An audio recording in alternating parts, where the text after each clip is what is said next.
하나님 말씀 고린도전서 10장 23절로 31절까지 말씀을 보겠습니다. 고린도전서 10장 23절로 31절까지 말씀입니다.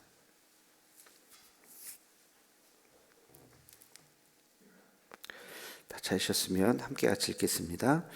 모든 것이 가하나 모든 것이 유익한 것은 아니요 모든 것이 가하나 모든 것이 덕을 세우는 것은 아니니 누구든지 자기의 유익을 구하지 말고 남의 유익을 구하라.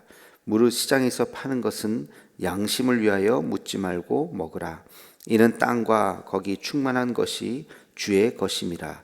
불신자 중 누가 너희를 청할 때에 너희가 가고자 하거든 너희 앞에 차려놓은 것은 무엇이든지 양심을 위하여 묻지 말고 먹으라.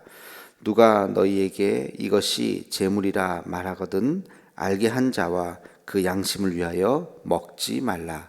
내가 말한 양심은 너희의 것이 아니요 남의 것이니 어찌하여 내 자유가 남의 양심으로 말미암아 판단을 받으리요.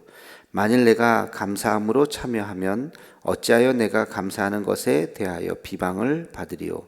그런즉 너희가 먹든지 마시든지 무엇을 하든지 다 하나님의 영광을 위하여 하라. 아멘. 오늘 말씀은 우상 제물에 대한 결론에 해당되는 말씀입니다. 지금까지 우상 제물 먹어야 되느냐 말아야 되느냐 하는 문제 정리를 해보면 시장에서는 우상 제물에 바쳐졌다가 나왔던 고기들이 많이 있다 그랬어요. 그래서 그것을 이제 시장에서 사가지고 와서 우리 그리스도인들이 그것을 먹는 것에 대해서 어떤 사람은 먹어도 되지 않냐, 어떤 사람은 우상 숭배한 것인데 찝찝하다, 먹어서는 안 된다. 이게 자기 혼자만 그렇게 결정하는 것이 아니라 다른 사람을 비난하고 먹어서는 안 된다라고 또 말하는 그런 논쟁이 있었다는 것이죠. 우리의 지금 생각에서는 그게 이런 논쟁을 하나 그럴 수도 있겠는데 굉장히 또 심각한 것일 수도 있습니다. 우리 주변에도 여전히 그런 한국 문화와 기독교 문화가 충돌되는 그런 지점들이 사실은 우리들도 있죠. 그래서 바울은 이것에 대해서 어떻게 대답하느냐, 양자택일, 먹어라 또는 먹지 말아라 그렇게 말한 것이 아니라 단순히 먹느냐 안 먹느냐의 논쟁이 아니라 이것의 기준이 뭐냐, 그 기준에 대해서 지금까지 이제 설명을 했던 것이고 오늘 말씀에도 보면 그 기준을 이야기했습니다. 그 기준이 뭐냐면 바로 덕을 위하여 결정을 하라는 것입니다. 덕을 위하여. 단순히 먹지 말라 이렇게 딱 부러지게 얘기하면 편할 수 있어요. 굉장히 간단한 문제일 수도 있어요. 먹지 말라는구나. 먹어서는 안 돼. 뭐가 문제일까요? 먹지 말라. 그러면 이게 율법주의자가 됩니다. 율법주의. 무조건 뜻도 모르고 그냥 먹지 말라니까 먹지 마. 어떤 사람들은 납득이 되겠지만 어떤 사람들은 또 납득이 안 될 수도 있거든요. 그래서 그렇게 무잘라듯이 이제 탁 그렇게 이야기하면 그것은 율법주의에 빠지는 우를 범할 수가 있는 것입니다. 반대로 상관없다, 그냥 먹어라. 만약에 그러면 어떻게 될까요? 그러면 또 자유함을 얻는 사람들도 있지만 굉장히 또 부담스럽게 찝찝하게 느껴지는 사람들도 있어요. 근데 왜 먹으라고 또 그냥 무조건 다 먹으라고 그렇게 말할까? 이것은 어떤 잘못이 있냐면 이것은 세속주의에 빠질 가능성이 있습니다. 세속주의가 뭔지 아시죠? 세상에 있는 것들, 우리는 거룩하게 살아야 하는데 세상의 것이 교회 안에 또는 우리 안에 들어와서 섞여서 이것도 아니고 저것도 아니고 종교적으로 보면 혼합주의 같은 그냥 다 하나님이 다 허락하셨다. 술도 하나님이 다 허락하셨다. 감사함으로 받으면 되지 않냐. 그러면서 모든 것을 다 허용하고 다 품은 거 굉장히 폭이 넓은 사람 같지만 세속주의에 빠질 염려가 있다는 것입니다. 그래서 신앙이라고 하는 것은 언제나 이 둘 사이에 있는 거예요. 율법주의에 빠져서도 안 되고 세속주의에 빠져서도 안 되고, 거룩함이라고 하는 것은 세상이라고 하는 파도 속에 떠 있는 배와 같은, 세상을 떠나서도 살 수 없고 세상의 한가운데 있지만 그 세상 물결이 배 안으로 들어오지 못하도록 우리가 도도하게 거기를, 그 물결을 헤쳐나가는 것, 이것이 우리 신앙인의 모습이라고 볼 수가 있습니다. 그래서 오늘 바울의 이야기는 덕이라고 이야기했어요. 그죠? 덕을 세워야 한다. 세상 눈치 보지 말고, 사람들 눈치 보지 말고, 기회주의자가 되지 말고, 그렇다고 해서 벽창호, 아유 저 사람이랑 얘기하면 뭐 말도 안 돼, 그렇게 귀도 닫고 그렇게 눈도 감아버리고 그렇게 살아서도 안 되고, 세상에 대한 또 통찰력이 있어야 되겠죠. 예수님의 삶을 우리가 한번 잘 생각해 봅시다. 예수님이 안식일에 해서는 안 될 일을 하셨어요. 병자를 고쳐주셨어요. 그것은 모세의 율법에 의하면 안식일법을 어기신 것입니다. 그건 모세 율법주의자들, 모세를 따르는, 그 당시는 구약이라고 하는 것은 다 율법 안에 있었으니까 모세 율법주의자를 따르던 사람들의 입장에서 보면 예수님은 잘못한 거죠. 죄를 저지른 사람이죠. 그래서 예수님을 비난하고, 그 율법주의자들, 바리새인들이 생각할 때는 예수님에 대해서 메시아로 받아들일 수 없는 그런 하나의 근거가 될 수도 있었죠. 그러나 예수님이 왜 그렇게 행동을 하셨는가? 예수님은 율법주의에 갇혀 있는 분이 아니라는 것입니다.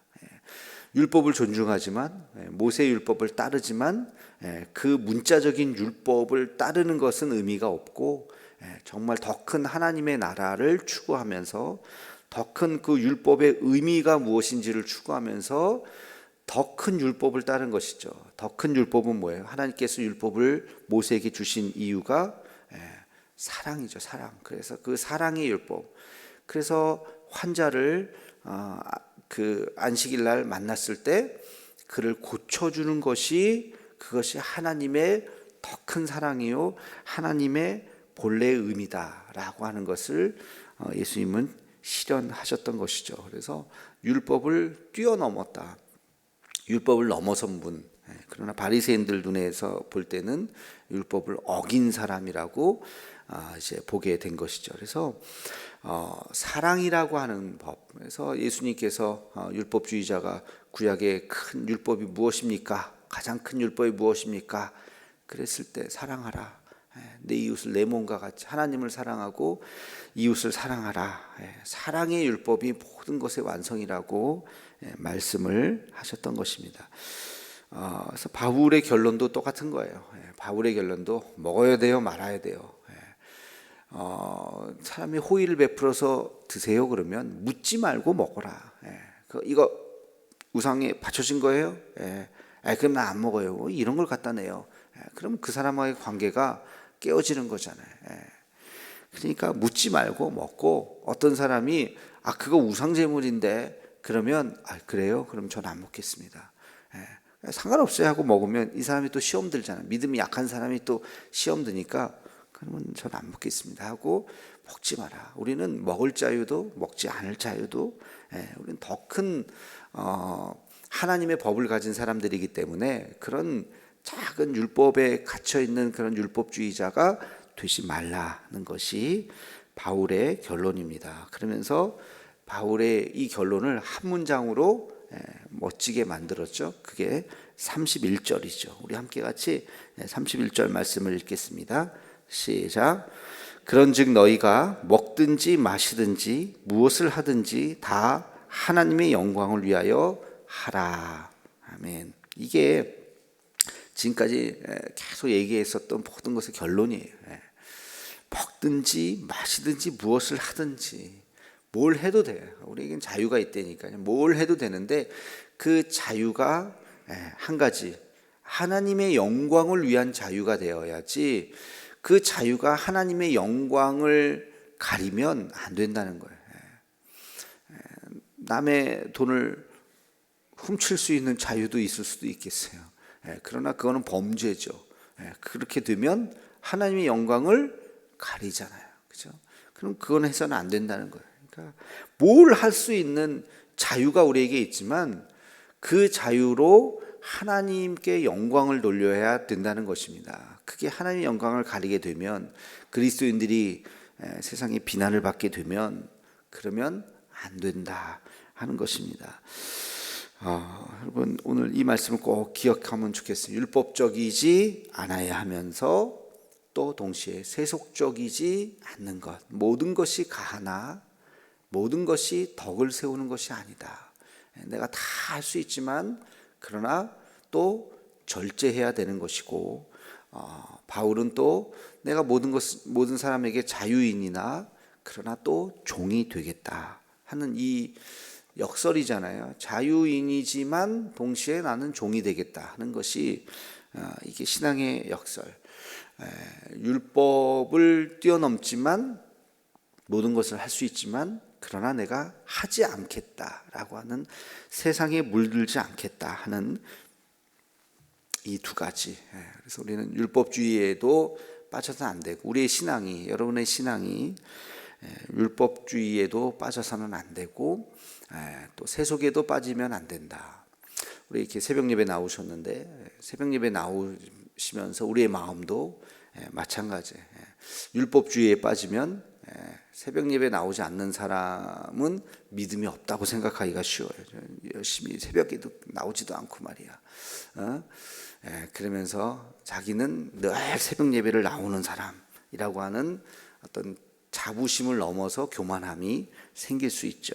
이건 율법주의에 빠진 모습이에요. 또 반대로 뭐 새벽 예배 나가야 믿음이 좋아, 그냥 알아서 혼자 아무 때나 기도하면 되지, 그러면서 새벽 예배의 소중함을 잃어버리고 그냥 편하게 신앙생활을 하려고 하는, 아무 때나 그냥 뭐 일어나는 시간에 잠자리에서 잠깐 기도하면 되지 뭐 하면서, 그리고 뭐 꼭 기도를 그렇게 뭐 무릎 꿇고 형식에 갖춰서 해야 되나? 그냥 옷 입고 샤워하고 하면서 기도하고, 하나님 오늘도 나와 함께 하시세요. 뭐 걸어가면서 차 타고 가면서 그냥 하면 되지 라고 생각한다면 세속주의에 빠지는 거죠. 그러니까 우리가 이 두 가지를 다 경계해야 되는 것입니다. 그래서 새벽을 지키고 세속주의에 빠지지 않아서 하나님 앞에 경건하게 나아서 옷깃을 여미면서 주님 앞에 간절히 기도하는 시간이 우리에게 필요할 것이요, 또 이것이 나의 공로가 되거나 교만함이 되거나 다른 사람을 손가락질하는 그런 또 율법주의에 빠져서도 안 되는, 해서 이 두 가지를 잘 우리가 지켜나가는 것이 우리의 신앙이죠. 모든 것이 다 마찬가지입니다. 어떤 일을 할 때도 하나님 앞에 우리가 바른 영광이 되도록, 먹든지 마시든지 무엇을 하든지 하나님의 영광이 되도록 율법주의에 빠지지 않는, 또 세속적이지 않는 우리 모두가 되기를 주님의 이름으로 축원합니다. 기도하겠습니다. 거룩하신 아버지 하나님, 오늘도 하나님의 말씀을 보면서 신앙적인 교훈을 깨닫습니다. 바울이 우상 제물에 대한 결론으로 너희가 먹든지 마시든지 무엇을 하든지 하나님의 영광을 위하여 하라고 말씀했습니다. 그 말씀을 기억하며 하나님, 우리가 어떤 것이 덕이 되는가 생각해 볼 수 있게 도와주시고, 율법주의에 빠져서 교만해지지 않게 도와주시며, 세속주의에 빠져서 그저 아무렇게나 살아가는 나태해지는 그런 신앙인으로 살지 않도록 인도하여 주시옵소서. 늘 언제나 거룩함을 잊지 않고 하나님 앞에 경건한 모습으로 또 우리가 지켜야 할 그 신앙을 잘 지키며 살아갈 수 있는 우리들의 모습이 되게 하여 주시옵소서. 예수님의 이름으로 기도하옵나이다. 아멘.